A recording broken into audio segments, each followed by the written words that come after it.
Nanghihikayat ang mga salitang binitawan ni Pangasinan Governor Amado Espino Jr. sa National Kick-Off Program ng Brigada Eskwela na ginanap sa Mangaldan Integrated School Special Education Center.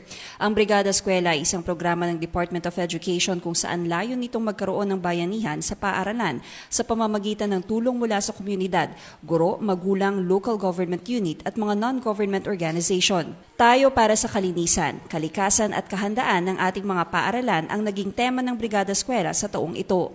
Ani Espino, makakamtan lang ang layuning ito kung lahat ay buong pusong tutulong upang maging maayos ang mga paaralan sa darating na pasukan. Nagawa namin doon yung Brigada Eskwela buong taon, hindi 5 araw lang. So doon sa elementary school sa Bautista, tignan po ninyo ron. Wala po kayong makikitang dekorasyon na bato.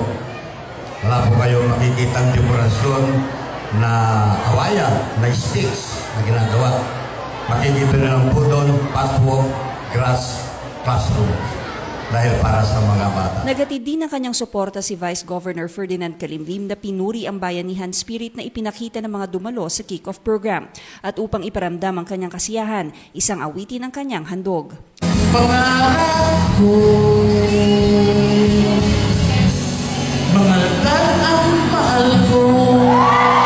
Pinasalamatan naman ni Mangaldan Mayor Bonafe Paraino ang mga nagbigay ng suporta sa programa at ipinagmalaki ang natanggap na parangal ng Mangaldan Integrated School Special Education Center na hinirang bilang 2014 National Best Brigada Eskwela Implementer. And we shall not stop from here. We shall all work to make it a Hall of Famer awardee, not only in the region, but in the whole country.